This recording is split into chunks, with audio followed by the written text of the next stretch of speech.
Welcome sa ating Morning Revival Preview. At ang schedule natin ngayon ay week 28, day 5. Umpisahan na natin to. Colossians 2:9. For in Him dwells all the fullness of the Godhead bodily. In Him, si Kristo to. Siya ang pinananahanan ng kapuspusan ng ulong Diyos. At ito ay ang Tres Unong Diyos. So ang pinananahan ng lugar ngayon ng Tres Unong Diyos ay si Kristo. Colossians 13:14. So etong verse na ito, napakakilala to. The grace of the Lord Jesus Christ and the love of God and the fellowship of the Holy Spirit be with you all. So ito naman yung sinasabi nating pagpapala ng Tres Unong Diyos. Ang biyaya ng Panginoong Hesus, ang pag-ibig ng Diyos at ang salamuhan ng Espiritu Santo ay sumainyo. The word bodily, ito ay doon sa Colossians 2:9, yung word na bodily, pagsasakatawan, points to the physical body that Christ put on in His humanity, indicating that all the fullness of the Godhead dwells in Christ as the one who has a human body. So binigyang pansin dito yung salitang bodily, pagsasakatawan. Na itong pagsasakatawan na ito ay may kinalaman sa physical na katawan ng Panginoon. Ito yung katawan na kanyang isinuot nung siya ay nagsakatawang tao. At pinapakita sa atin na ang kapuspusan ng pagkaulong Diyos ay nananahan kay Kristo. Bilang isa na merong katawang tao. Kaya dito ginamit yung salitang naisakatawan. Na ang ibig sabihin, ginamit itong term na ito nung siya ay naging tao. Kasi ang tao ay may katawan eh. Bago siya naging tao, wala siyang katawan. Kaya hindi ginamit yung salitang pagsasakatawan. Hindi sinabi na yung pamunuang Diyos ay naisakatawan sa Kanya. So hindi ginamit yun. Before Christ's incarnation, the fullness of the Godhead dwelt in Him as the eternal Word, but not bodily. From the time that Christ became incarnate, clothed with a human body, the fullness of the Godhead began to dwell in Him in a bodily way, and in His glorified body, now and forever it dwells. So, binibigyang halaga rito yung pagsasakatawang tao ng Panginoon. Bago siya nagkatawang tao, o bago siya nagkaroon ng katawang tao, ang buong pamunuang Diyos ay nananahan sa Kanya. Pero hindi ginamit yung salitang naisakatawan. Kundi ito ay nananahan sa Kanya sa pamamagitan ng salita. Walang hanggang salita. So yan ang ginamit noon. Pero nung nagkatawang tao na siya, sinabi sa atin na ang pamunuang Diyos ay nananahan sa Kanya o naisakatawan sa Kanya. Tapos yung kanyang katawan, isang araw ay naging glorified body yon. At itong katawan na ito ay naibunga at napasukdol, nabuo nung siya ay nabuhay na muli. So yung kanyang physical na katawan sa lupa, hindi pa glorified body yon. Pero pagkatapos niyan dumaan sa mga hakbangin, nabuhay siyang muli. At ang kanyang katawan ay naging isang maluwalhating katawan.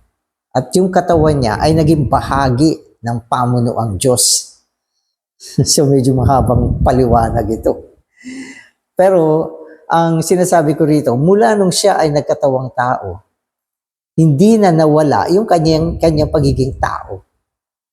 Tao talaga siya. At yung kanyang pagiging tao ay naproseso at naging bahagi ng pamunuang Diyos. Ang lalim yan. So, bago yan. Siyempre, wala yung katawang tao sa pamunuang Diyos. Sila ay binubuo lang ng Ama, Anak, at Espiritu.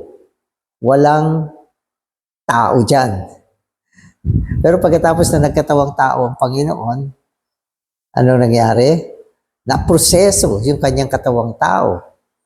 No? Siya ay naging pananahanan at pagsasakatawan ng tres unong Diyos. At pagkatapos na siya ay mabuhay na muli mula sa kamatayan, yung kanyang physical na body, na physical na katawan, ay naging bahagi ng pamunuang Diyos. Hindi na yan mawawala pagpakailanman. Amen. The fact that the fullness of the Godhead dwells in Christ bodily means that it dwells in Him in a way that is both real and practical.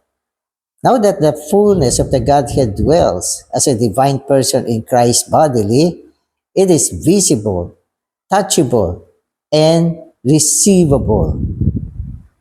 So, naging dahil sa pagkakaroon ng tao, no, sa pamunuang Diyos, ang pamunuang Diyos ay naging makatotohanan at naging practical. At dahil dyan, sinasabi sa atin na ito ay naging visible, nakikita na. Ano pa? Touchable, nahihipo, at receivable. So yung pagiging tao ng Panginoon, yung kanyang pagkakatawang tao, nagdala ng pag-unlad tungo sa pamunuang Diyos.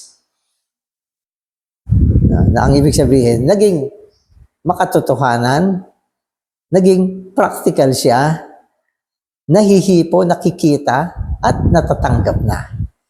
So, yan yung mga development sa aspekto ng tres unong Diyos. The Colossians were under the influence of Gnosticism with regards man's physical body and the entire materials world are evil. So yung mga Gnostic pala, sinasabi nila, ang katawan ng tao, ang buong mga material na bagay at buong sanlibutan ay mga evil, mga masasamang bagay. So yun ang kanilang paniwala.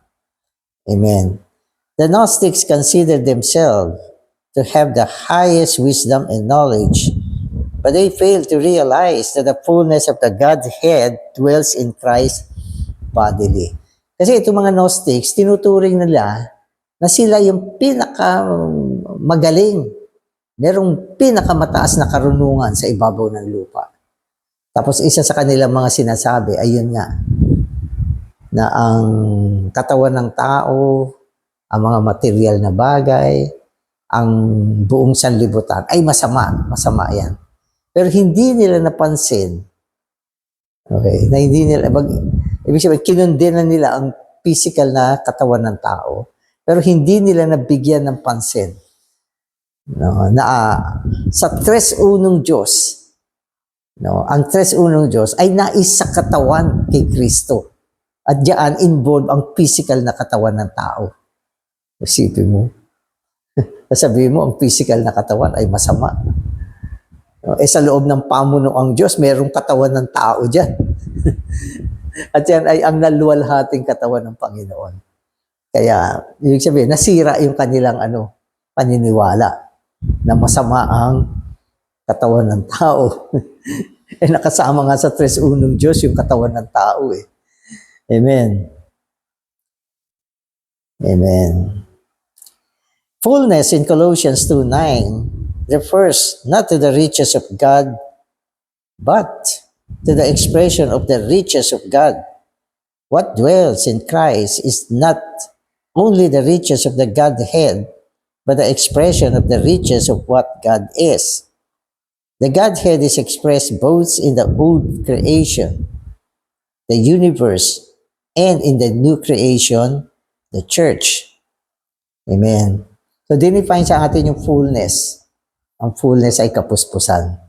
Sabi niya, yung fullness daw, o kapuspusan, hindi siya tumutukoy sa kayamanan ng Diyos, kundi sa kahayagan ng kayamanan ng Diyos. So, yan yung fullness. So, ibig sabihin, magkaiba yung fullness at saka yung riches. Yung fullness, expression siya ng riches. No? At ang riches naman ay ang mga bagay na kung ano ang Diyos. So, kung ano ang Diyos, yan ang tinatawag na riches. At pag yung riches na yan ay naihayag, yan ang tinatawag na fullness. So, malinaw ba? So, yung mga terminology rito, dito lang tayo natututo eh. Akala natin, fullness. O, yung fullness, riches. Hindi, magkaiba yung riches. So, naalala ko si Witness Lee, gumamit siya ng illustration. Para mas maintindihan natin, ano ba yung riches, ano yung fullness. So, sabi niya, nung pumunta siya sa Amerika, nakita niya yung riches ng Amerika. At ang tinutukoy niya rito, yung mga food stuff ng Amerika, ang yaman pala. Yung mga bilihan ng mga prutas, ay bundok-bundok, dami. Minsan sabi nga niya, pumunta ka doon. Basta nandun ka lang, pwede ka daw kumain ng libre. Pumunta naman siya sa mga grocery, mga mahiganting supermarket. Ay, naku, ang daming pagkain. Katulad ng beef. Ay, mura lang ang beef dyan, daming baka. Naalala ko nung pumunta kami sa US, nung pumunta kami sa Nevada, dumaan kami sa mga malalawak na mga rancho, libo-libo yung mga baka nila, ang dami. Nakikita mo sa malayo, parang langgam, ang dami. No, at syempre, mayaman sila sa gatas, sa baka, sa prutas, sa mga yan. Kaya yun yung riches ng Amerika. So, naintindihan nyo na? Riches yun. Syempre, food stuff eh. Tapos yan, nakita niya yung mga American, ang lalaking bulas. Tatangkad, lalaki ng muscle, ang katawan nila, punong-puno. Yun naman yung fullness. Ibig sabihin, yung riches, yung mga food stuff, nung kinain nila, ito ay naihayag sa kanilang katawan, nagkaroon ng fullness. So, yan. Ang ibig sabihin ng fullness, kahayagan, expression. Expression siya. Kapag ang isang tao ay nag-i-enjoy sa Panginoon, ang nai-enjoy niya, yung kayamanan ng Panginoon. Katulad ng buhay, kabanalan, kung anong Panginoon natin, liwanag, at katwiran, lahat ng ito ay nakapaloob kay Kristo bilang kanyang mga kayamanan, kasama ang kanyang mga kagalingan, at ang kahayagan ng kanyang pagiging tao. Lahat ng ito ay naipaloob sa Espiritu para maging kayamanan ng Diyos at tamasahin natin, tanggapin natin, kumain tayo, uminom tayo. So, yan yung riches kung ano ang Diyos. Pero kung palagian mong tinatamasa naman ito, na-i-enjoy mo siya, ma-e-express sa atin yung riches. Magkakaroon tayo ng fullness. Yan yung kahayagan ng mga kayamanan ng Diyos. So, tingin ko malinaw na to. Amen. Amen. Okay, so, saan na ako? The Godhead is expressed both in the old creation, the universe, and in the new creation, the church. Amen. So, yung pamunuang Diyos ay naihahayag sa lahat ng panahon. Halimbawa, sa old creation, naihayag yung pamunuang Diyos sa pamamagitan ng paglikha. Na ang ibig sabihin, kapag nakita mo yung kanyang nilikha, naihahayag ang Diyos sa kagandahan ng kanyang nilikha. Diba? Sabi, may mga kasabihan, ang kanyang nilikha ay full of wonders, kamangha-mangha. Ang ibig sabihin, ang Diyos na lumikha nito ay kamangha-manghang Diyos. Ang kagandahan ng nilikha niya ay naghahayag ng kagandahan ng Diyos. Ang kaayusan ng kanyang nilikha ay naghahayag ng kaayusan ng Diyos. So, yan yung old creation. Hanggang sa new creation. No? Ang Diyos ay naihayag sa kanyang bagong nilikha na walang iba kundi ang Eklesiya. Bakit ba ang Eklesiya ay isang bagong nilikha? Kasi ang buhay, ang Diyos mismo, na idagdag sa kanyang nilikha. No? At nagsanhi ito upang ang nilikha ay maging isang bagong nilikha sa pamamagitan ng buhay ng Diyos na naidagdag dito. No? At ito ay walang iba kundi ang Eklesiya. Ano ba ang espesyal sa Eklesiya? Si Kristo. Si Kristo na naidagdag sa sangkatauhan. No? Ang Eklesiya ay binubuo ng dibinong buhay at pantaong buhay na ipaghalo. At naibunga ang Eklesiya bilang isang bagong nilikha. At nandiyan ang kapuspusan ng Diyos.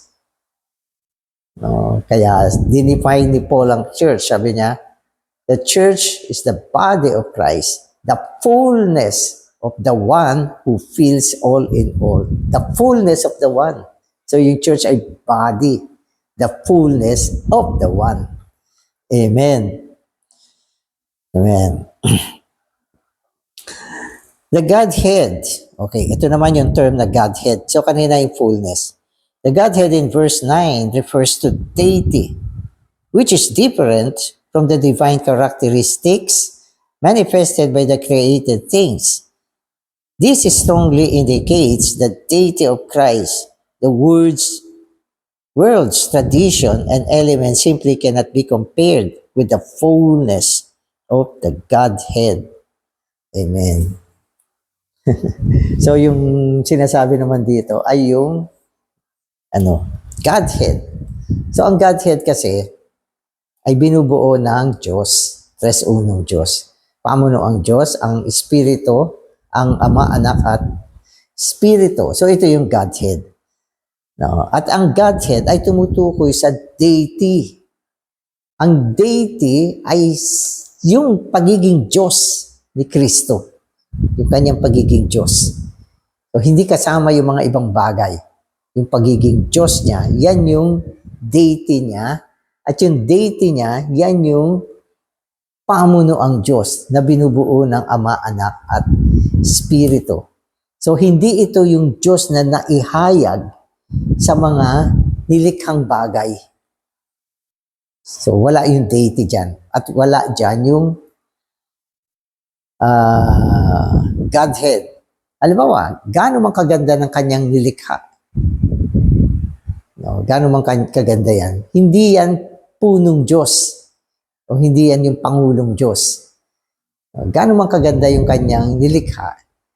No, hindi yan ang Ama, Anak at Espiritu. So hindi yan yung hindi yan yung Godhead. So yun yung sinasabi sa atin. Ang Godhead ay tumutukoy sa deity o pagka-Diyos ni Kristo. Solid na Ama, Anak, at Espiritu. So, iba naman yung sinasabi nating fullness na siyang kahayagan ng kanyang kayamanan. So, hindi yan Godhead. Fullness yan. So, yung mga term na ginamit dito. Riches. Okay? Fullness. Godhead. Bodily. So, dinifine niya itong iba't ibang term na ito. So, kanina, dinefine natin yung bodily. Tapos, dinefine natin yung fullness. No? At dinefine din natin yung riches. Ngayon, dinefine natin yung Godhead. Pangulong Diyos na tumutukoy sa Diyos mismo, Ama, Anak at Espiritu. No? At ito ay iba kaysa sa kahayagan ng Diyos sa mga nilikhang bagay. Amen. So yung last part, sabi niya, the world's tradition and elements simply cannot be compared with the fullness of the Godhead. Walang comparison. Hindi mo pwedeng ihambing ang mga tradisyon o ang mga elemento ng sanlibutan sa kapuspusan ng pagkaulo ng Diyos. Malayo. Amen.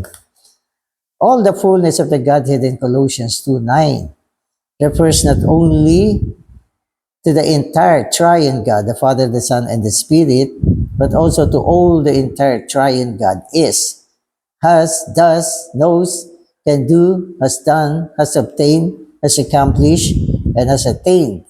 All this fullness dwells in the Son bodily. The Divine Trinity is the fullness of the Godhead, and this fullness of the Godhead dwells in Christ. Amen. So, ito, yung fullness na naman bumalik tayo. So, yung fullness, sinasabi natin, ito yung Pangulong Diyos, Ama, Anak, at Espiritu. So, yan yung fullness. At, bukod pa dyan, okay, nakasama pa rito lahat ng mga ginawa nila. Nagawa, ginawa, nakamit, naabot. At yung mga bagay na yan ay malaki ang kinalaman sa mga prosesong dinaanan ni Kristo. So sa kabuuan, itong fullness na ito ay naisakatawan kay Kristo. Kaya ang yaman ni Kristo siya yung pagsasakatawan ng Pangulong Diyos o Pangulong Diyos ng Ama, Anak at Espiritu. Plus pa lahat ng mga dinaanan niyang proseso, kasama din yan. At lahat pa ng mga ginawa ng Diyos kasama din sa fullness. At ano pa, kung ano siya, ano ang kanyang narating, kasama lahat yan sa fullness na naisakatawan kay Kristo. Kung hindi yan naisakatawan kay Kristo, hindi magiging ganun kayaman yung fullness ng pagkaulo ng Diyos. Dahil kay Kristo, maraming accomplishment na naisagawa, na naidagdag dyan. Kaya ang yaman ng fullness ng pamunuang Diyos na naisakatawan kay Kristo sa panahon na ito. Amen. Therefore, Christ is the embodiment of the triune God. Kaya nga, si Kristo ang pagsasakatawan ng buong tres-unong Diyos. The Father, the Son, and the Spirit are all embodied in Christ. The Father is rich, the Son is unlimited, and the Spirit is without measure. Because the triune God is altogether embodied in Christ, outside of Christ, there is no God. Ako, kailangan marinig ito ng mga ibang tao dyan. Lalo na yung hindi naniniwalang Diyos si Kristo. Outside of Christ, there is no God. Amen. Amen. Okay, and outside of Christ, we cannot find God or contact God. Christ is God's dwelling place, God's address, God's home. When we receive, experience, and enjoy Christ, we receive, experience, and enjoy the triune God, the Father, the Son, and the Spirit. Kanya kayaman yung ating mga term na ginagamit ngayon upang ilarawan sa atin kung anong klaseng Diyos meron tayo ngayon. Isipin nyo, hindi ganun kasimple. Diba? Hindi ganun kasimple. Ang lahat ng mga bagay ng Diyos ngayon ay naisakatawan kay Kristo. At kay Kristo, masusumpungan mo ang lahat ng bagay tungkol sa Diyos. At kung umalis ka kay Kristo, wala ka ng Diyos. Wala ka ng Diyos. Sapagkat ang buong kapuspusan ng pamunuang Diyos ay nananahan kay Kristo ngayon. Kasama ang lahat ng mga nagawa, narating, proseso, na tamo, lahat ng yan ay nake Kristo ngayon. Kaya ang yaman itong isang ito na tinatawag nating pananahanan ng kapuspusan ng tres-unong Diyos na tinatawag nating pamunuang Diyos. Amen. So in Colossians 2:10, Paul continues, "You have been made full in Him, who is the head of all rule and authority. The Greek words have been made full is a verbal adjectives based on the same root as the word translated fullness. Amen. And noun in verse 9, we should understand the expression we have been made full based upon the word fullness in verse 9, because all the fullness of the Godhead dwells in Christ bodily. We have been made full in Him. Ay, ngayon yung salitang made full, pinalakas pa, pinayaman pa. No, nung nakaraan, ginamit natin yung we are made full in Christ, mas mahina yung sinasabi doon. Na satisfied tayo, wala tayong kakulangan, no? At tayo ay fully na-achieve natin yung mga gusto natin. No? Made full, wala kang kulang. Pero dito, binabanggit niya, yung made full ay kapareho ng salitang fullness na ginamit upang i-describe yung tres unong Diyos, yung fullness ng pagkaulong Diyos. Pareho dito na ang ibig sabihin, pag sinabi mong we are made full, no, nandyan lahat kung ano si Kristo at ano ang tres unong Diyos ngayon, no, at ano ang kanilang narating, na-accomplish, na-abot, lahat ng yan ay kasama ngayon. At ang salitang fullness ay pareho nung ginamit na we are made full. Nakuha niyo ba? Dahil sa tindi, no, halos hindi mo na mag-grasp. Amen. Amen. Oh, okay. So the Christ in whom we have been made full is the head of all rule and authority. O dinagdag pa ito. Yung made full. Etong Kristo na siya nagpuno sa atin ay ang siyang ulo ng lahat ng mga pamunuan at autoridad. Isipin mo. Amen. On the one hand, Christ possesses all the fullness of the Godhead, for it dwells in Him bodily. On the other hand, this Christ, who is the head of all rule and authority, is above rule and authority. That is above all the fallen angels, occupying positions of power in the air in subordination to Satan. Amen. So, yung isa, okay, na nananahan sa atin at ginawa tayong puno o puspos, ay siya rin ang namumuno sa lahat ng mga pamunuan. All rule, lahat ng mga pamunuan at lahat ng mga autoridad ngayon. Siyempre, kasama dito yung mga fallen angels, mga demons, maging si Satanas. No, yung isa na namumuno dyan, nandito sa atin at ginawa tayong full at fullness. Amen. So, satisfied ka na ba? Na ikaw ay isang puno? Amen. Okay, so last part na to. Christ not only has the fullness of the Godhead, but is also above all rule, authority, and power of Satan. We have been put into such a Christ and have been made full in Him. So, hindi lang full, kundi fullness. Amen. Salamat, Panginoon, sa lahat ng mayamang mga pananalita upang makita namin, matanto namin ang aming posisyon at ang aming kalagayan bilang isa, Panginoon, na nailapat sa iyo upang kami ay magawang puno at puspos. Kami ay puspos ng tres unong Diyos.